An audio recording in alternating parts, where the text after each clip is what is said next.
about this world to actually start to think for children. Therefore, there is a compromise that you say. hello and welcome to the Well Child Show.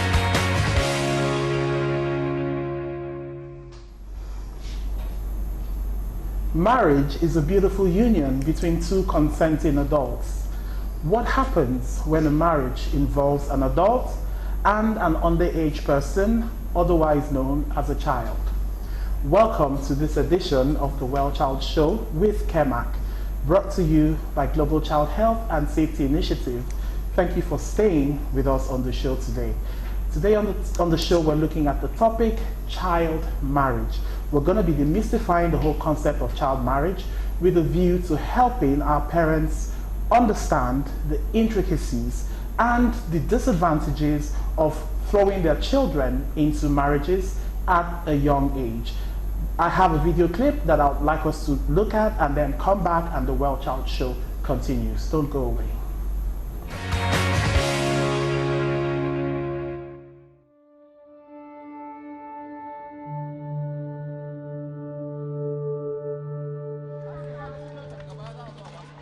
Mu dai a nan a ƙauye idan mace ta kai shekara 15 to idan ba a yi mata auren ba ma za ki ji maganganu sun yi yawa shi.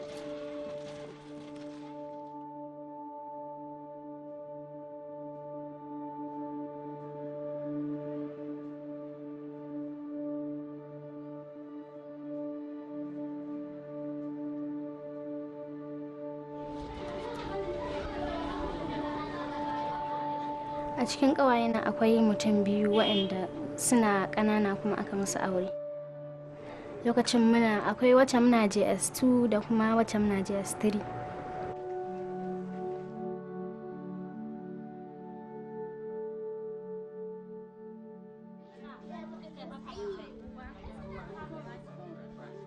Ai mu kin san ƙauye ne.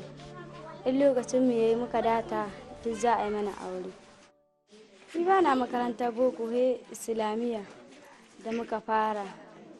Shekarar mu 4 mu ne aka yi mun aure.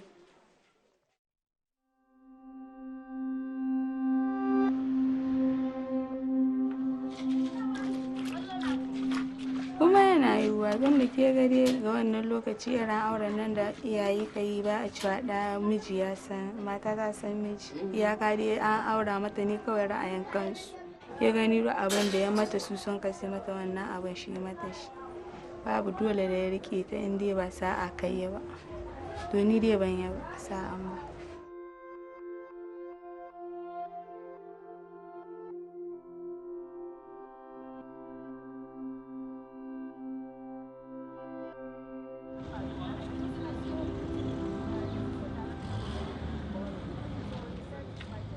Kuma abin yasa auren da ni ba mutumin da na aura dukkanin abubuwa na ya ɗauke su, kayana na sawa ya ɗauke ya sesuwa.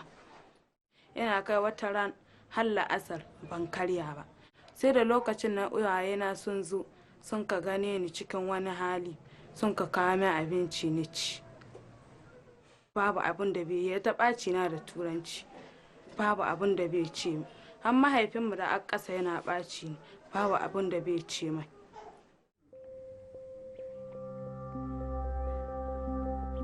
Ya kai misalin kimanin shekara 12 a gidan shi. Sannan na haɗu da cuta. Nai ya kai na asibiti.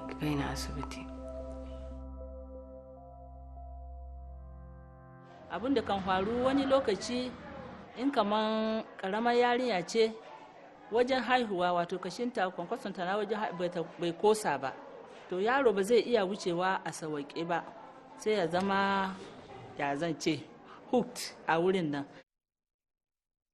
Wurin haihuwa ni ta yi yini na 2 an ka ɗauko ni an kawo asibiti an ka cire yaro da ko da an ka cire shi bai da rayuwa, sai na an samu ga matsala.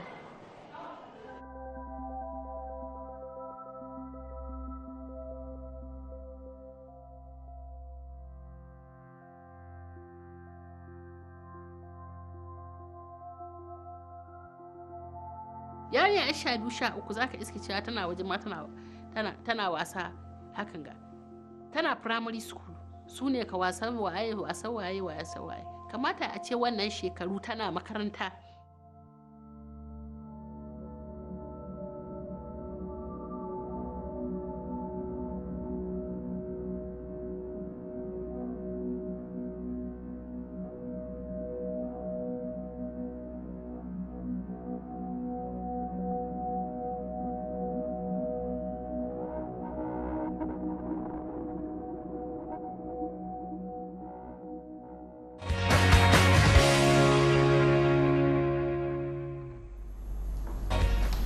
You're welcome back. Thank you for staying tuned.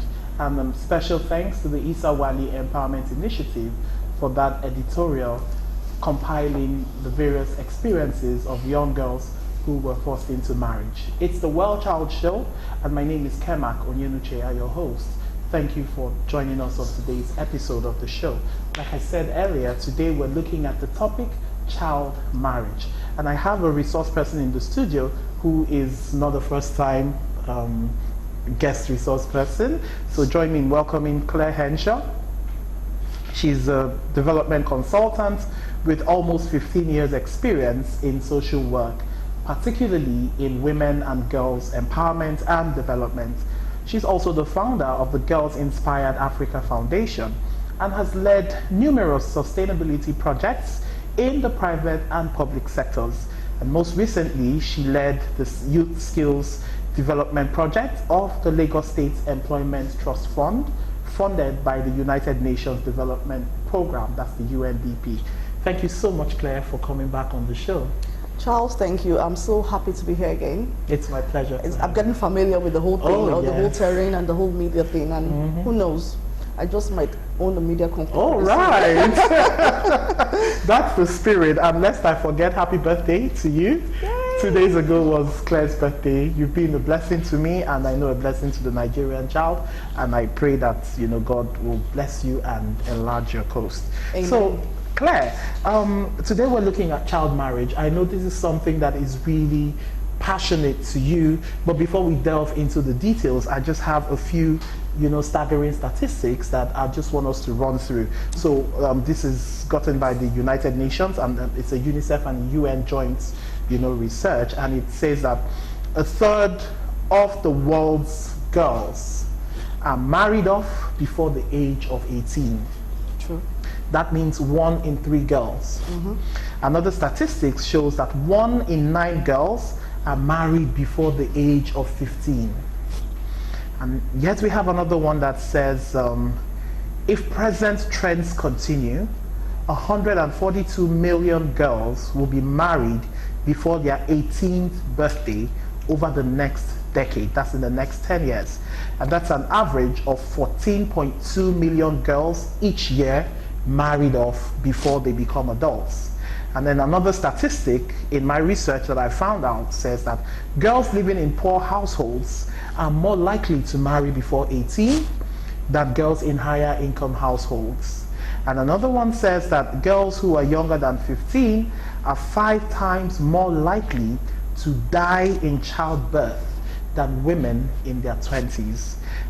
Of course, several other, the statistics are staggering, from pregnancy being the leading cause of death in girls between the ages of 15 and 19, and child brides facing a higher risk of contracting HIV and other sexually transmitted infections because of their, you know, marriage or dealings with older men who are more sexually experienced. Where do we draw the line, Claire? These are mind-boggling statistics, and that puts, you know, the girl child in very extreme risk. Let's start with child marriage. How do we define child marriage so that our viewers can learn? Charles, like you said, the statistics are staggering, and this is why we do what we do.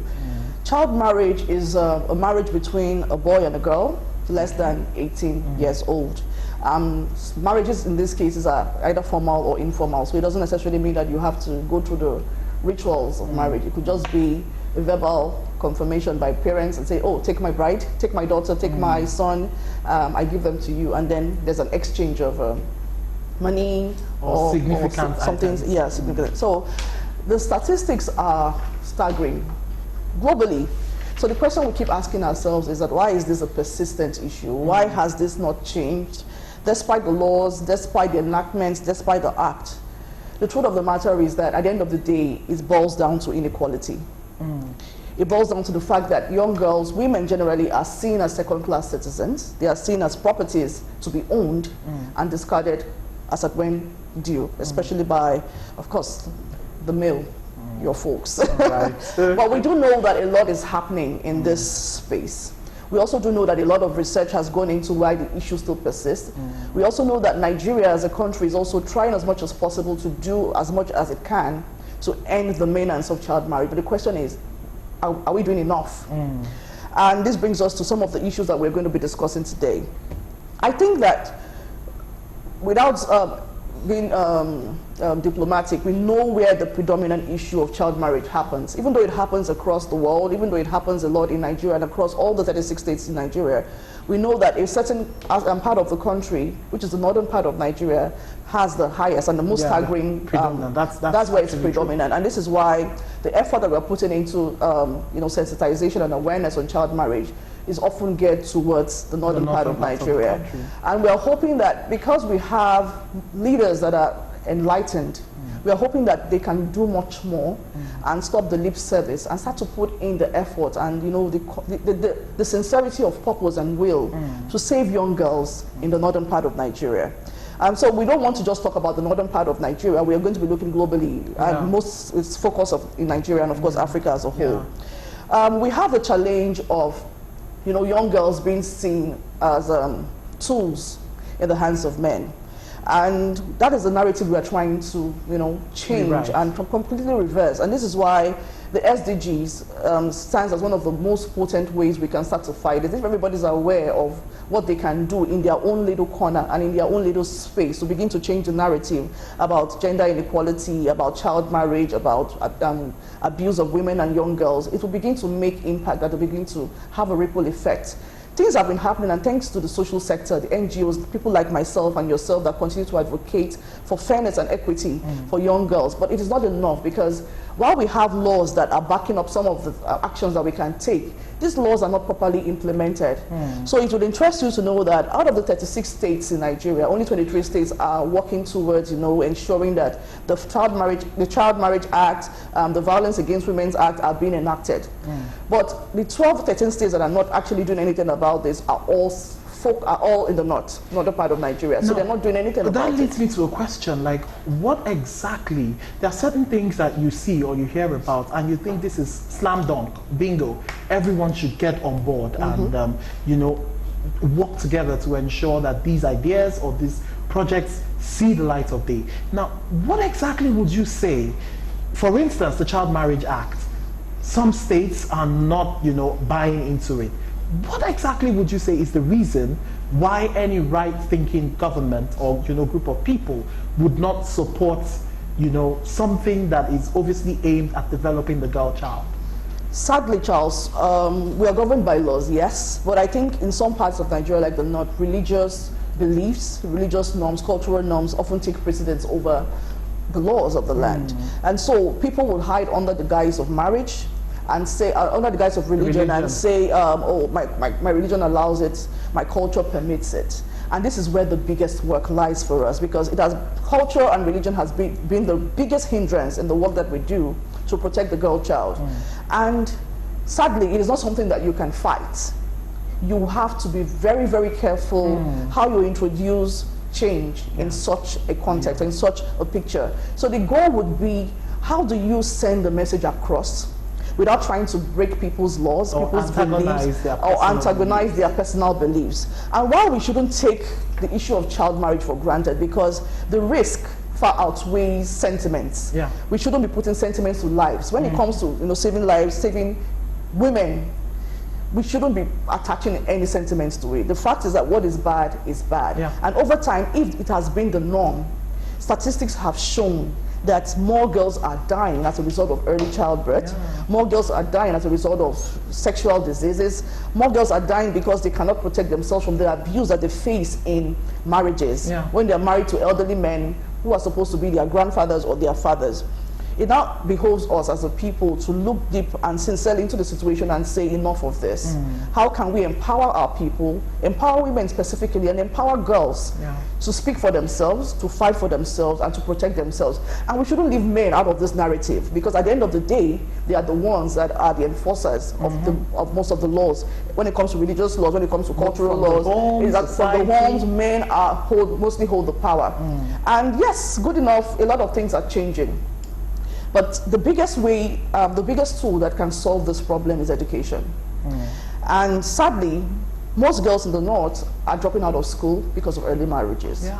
Most girls are dropping out of school because culture and society does not necessarily see them as, you know, good enough, viable enough. We are changing the narrative, we are changing the space, but a lot of work still has to be done in northern Nigeria. So much that needs to be done.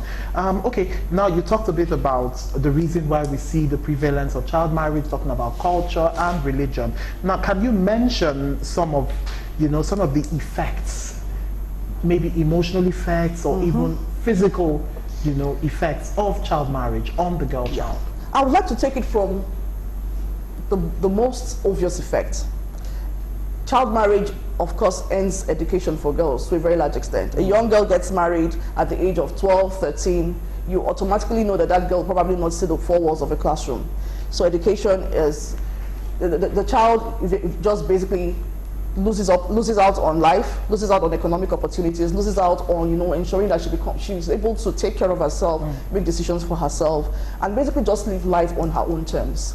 And because we know that child marriage has been defined as a deficit in terms of human rights, you are taking away the basic human rights of that child. You are taking away the decision making and the power to make a choice, you know, away from that child, that girl child specifically, because child marriage happens both to boys and girls, but we know that predominantly more girls are affected by child marriage. Yeah, I was going to come to that and, you know, ask, yes, does it affect the boy child as well? It definitely does. It does, but the statistics are not so staggering when you compare that to the challenges of child marriage. Nevertheless, that doesn't lessen. It doesn't lessen the burden, because at the end of the day, we are first human beings before we start bringing in gender, and we must treat everyone as such.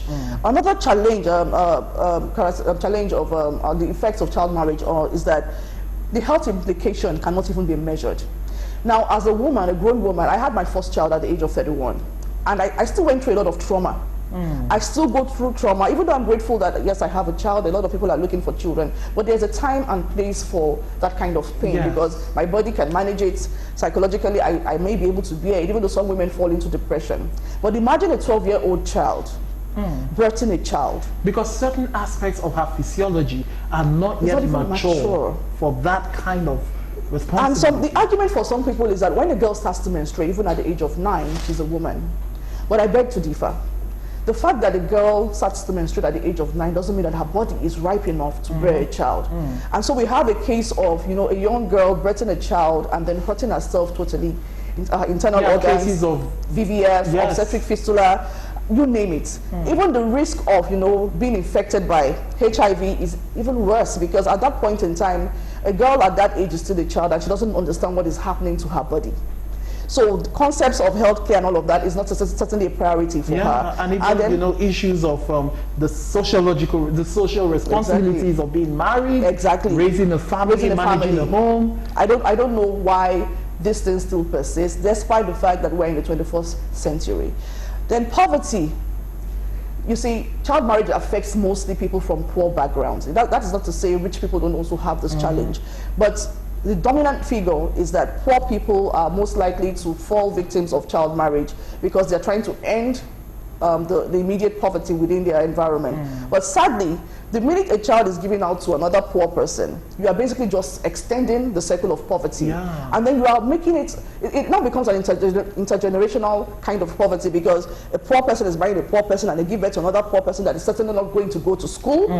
And then it just happens and continues. It's just like a cycle that never ends. I'll give you a quick scenario. I stay on the Lagos-Aja axis, and I moved towards that area around 2012 when I first got married. As at that time, I could basically just count the number of beggars, and you know, female beggars, especially the young girls on the streets.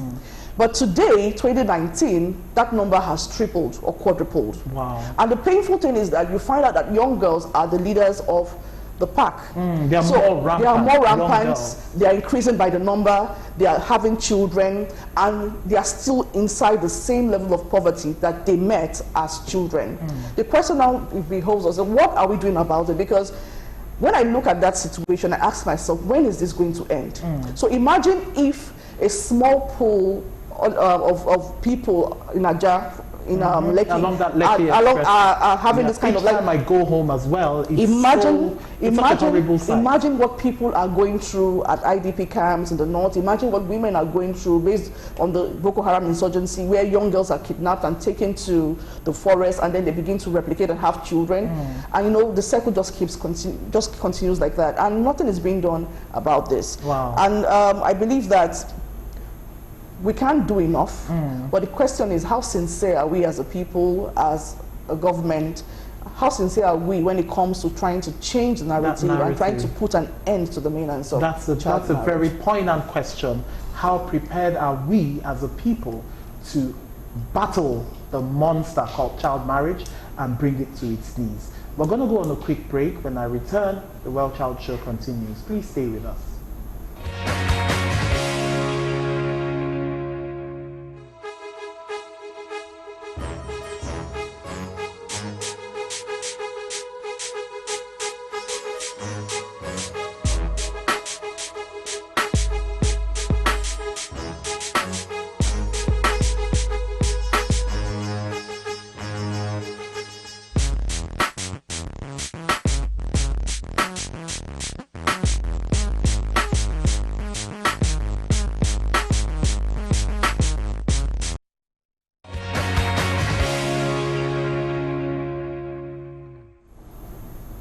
You're welcome back. It's still the Well Child Show, and my name is Kemak Onyenaucheya, your host. On the show today, we're looking at the topic, child marriage. If you're just tuning in, you're welcome to the show. I have with me in the studio my dear friend and social development consultant, Clare Henshaw. Thank you, Clare, for being on the program. Always a pleasure, Charles. All right. Now, looking at child marriage and within the Nigerian context, I want to know, in your work as a social development consultant, especially in the areas of empowering women and the girl child, what exactly is the position of the Nigerian law on issues of child marriage? Like, what exactly, how does the law, the Nigerian law, tie into eradicating or supporting child marriage? Because I remember vividly, a couple of years back, a Nigerian member of the National Assembly was said to have gotten married to a 14-year-old. So it just boggles my mind if the people who make these laws can be found culpable in issues such as this that the global north is screaming against. What is the hope in Nigeria? How does the law, what does the law say about child marriage? In Nigeria, child marriage is actually supposed to be illegal. Even the president, in his wisdom, has actually completely and totally, said that child marriage should end in Nigeria, which is a good thing, because coming from someone like the president, it sends a strong message because of the strong followership he has as a leader. So we have the Child Rights Act, which was enacted in 2003. Yeah. It actually states that the marriage age, acceptable marriage age, is 18 years, both for girls and for boys. We now have the Marriage Act of 1990, which states that the Marriage Act, you can get married as from the age of 21. Okay. But the problem is the harmonization of the law. Because, again, when a child is abused, the challenge becomes, how do you now manage a situation whereby a young girl, age 11, can give consent? There's a part of the law in Nigeria which says clearly that the minimum age for sexual consent is 11 years. At 11 years, a girl, let's use a girl child because that's the focus, a girl child is still a child. But the law also states that at the age of 11, an 11-year-old girl can give consent to sexual activity. But it doesn't make sense if we are saying that the minimum age for marriage is 18. It means that an 11-year-old can give consent. So chances are that a young girl who is probably molested and raped by an adult can also claim, because it now becomes a word the man's Your word word against against the child's word. And you're saying that an 11-year-old girl can give consent. At the end of the day, it doesn't make sense to us in the development space, because we would like a situation whereby when a child that is 11 years old is abused or raped, it is considered a crime against that child and a crime against the country, and then you are arrested for molesting an 11-year-old child who is considered to be absolutely agree. But again, these are the challenges that we face, because the law needs to be harmonized, and the law needs to ensure that at the end of the day there is no confusion when we are trying to implement the issues that we need to implement across the space where these issues happen. With respect to the former legislator who married a child, sadly, this is where religion plays a major role, because at that point in time, that legislator was covered under the religious law, and he said to all of us, sadly, that he does not answer to the laws of the land. He answers to the laws of his religion. And this is the challenge we keep having, because people continue to hide under that guise. The question now is, how serious is it for our people to begin to clamor for the change that we have been asking for a very long time? How serious are those in the legislative arm sitting down asking themselves, but this doesn't make sense. Our young girls are dying, our young girls are being infected. How can we put an end to this? The minute we start to have proper implementation of the law, the minute you begin to see change. And it means that nobody, as long as you are bound by the Constitution of the Federal Republic of Nigeria, it becomes a crime when an underage child is molested or given out in marriage. And I also think that the implementation should not just be done at that level. It should also take a form of sensitization as well. It should also put a caveat that young mothers, fathers, parents, guardians will be arrested, if possible, when their child is given out when they are under the age of 18 years old. These are some of the things we need to put in place. And we do know that this is going to be a long walk. It's almost going to be like a camel passing through the eye of a needle. But it is not impossible. It's achievable. It's achievable. So sensitization, awareness, more room for education for young girls, because an educated girl would certainly be able to make choices that affects her future when she knows her rights as a young girl, when she knows, she has the autonomy to make decisions about her body and, decisions about her well-being. And then mothers have a major role to play in this case as well, as much as fathers do. Oh, wow, Claire, thank you so much for bringing so much light to this topic. And to the viewers, don't forget, it's a combined effort between the family, the states, and the various organs of society. Let's protect our children. You can follow us up on our social media platforms and watch previous episodes of the show on YouTube, on our channel at GOTV, and then send us emails, questions, suggestions, and comments. Thank you for being a part of the show today. I'm Kemak Onyenaucheya, your host, and always remember, child health and safety is everybody's business. Goodbye.